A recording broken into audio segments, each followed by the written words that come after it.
जहाँ तक अहमद राही साहब की बात है तो अहमद राही साहब का एक अदब के ऊपर बहुत बड़ा एहसान है। वो इस तरह के अहमद राही साहब ने पंजाबी अदब में एक ऐसा साथ और जज्बात की वो आहंग पैदा की है जो कि पंजाबी अदब को अभी तक किसी और ने नहीं दे सकी। वो इसलिए कि अमृतसर में पैदा होने वाला वो लड़का जो कश्मीरी ख़ानदान से ताल्लुक़ था, और वो जब लाहौर में आया तो अपने साथ एक पूरी उस तहज़ीब को लेके आया जिसके अंदर वो पला बढ़ा। आप मेरा मुराद है कि वो सादत हसन मंटो और सैफुद्दीन सैफ और ए हमीद की सोबत उन्हें अमृतसर में हासिल थी। और यकीन माने कि जब उनसे वो जब यहाँ मूव हुए और जब मेरी बाद में भी एक अरसा उनसे मेरी मुलाकात रही, तो उनसे जब भी बात करते थे तो वो उन सोबतों का और उन मुलाकातों का बहुत जिक्र किया करते थे। और मैं समझती हूँ कि उन्होंने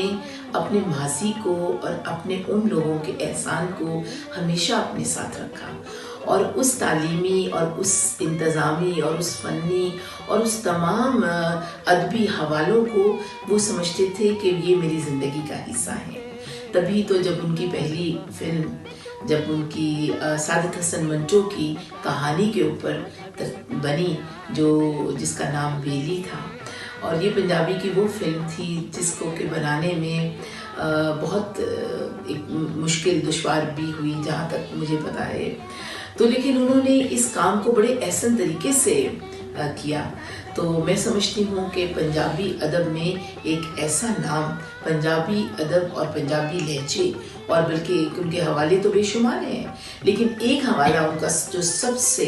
नुमाया हवाला है वो उनके गीतों का है। जहाँ तक अहमद राही साहब के अदब के और फ़नी हवालों की हम बात कर रहे हैं, तो उसमें उनके गीतों के लाजवाब गीतों की अगर मैं बात करूँ, उनके तमाम शायरी से ही बहुत दिल को टच करती थी शायरी। लेकिन जो एक वाली के गीत ही अगर देखें तो ऐसा उसमें मोहब्बत का रंग था, ऐसी उनमें जिसे कहते हैं कि वारफ्तगी इजहार का बयान था कि हर दौर में वो अपने आप को ज़िंदा रखते। पहली बात तो ये है, और दूसरी बात है कि अहमद राही साहब का एक हवाला जो है वो उनका कहानी नवीस का हवाला है। आप उनकी फिल्मों को देखें जिसमें उनकी मशहूर फिल्मों में जिनकी उन्होंने कहानी लिखी, उनमें गुड्डो, नाजो, उच्चा, शिमला, जटदा और फिर हीरा जैसी लाजवाब कहानियाँ लिखी। और लेकिन आज भी मैं अगर समझूँ, अगर मैं या हमारे जैसे जितने भी आज सुनने वाले हैं, पढ़ने वाले हैं, एक वो शख्स जो कि यहाँ पे आके एक रिसाला एक उनका निकलता था सवेरा,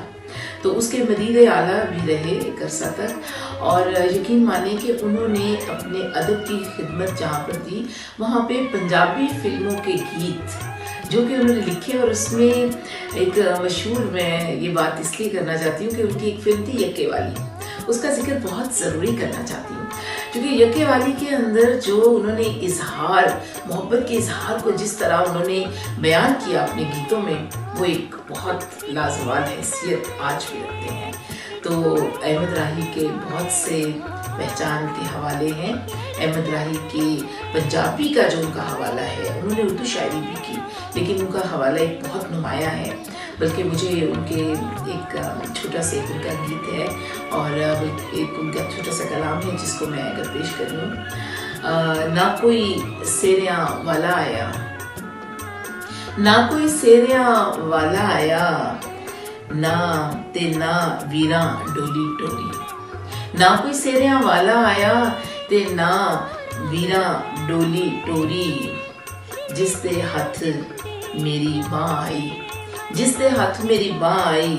ले गया जोरो जोरी। तो कहने का मतलब है कि उनके अंदर दर्द भी है, उनकी शायरी में जहाँ पे मोहब्बत की वारफ्तगी भी नजर आती है, तो वहाँ दर्द की वो शिद्दत भी है, और रिश्तों के हवाले से और जज्बों को और रिश्तों को वो मिला के वो एक बयान करते थे अपने गीतों में। तो ये तो उनका हवाला बनता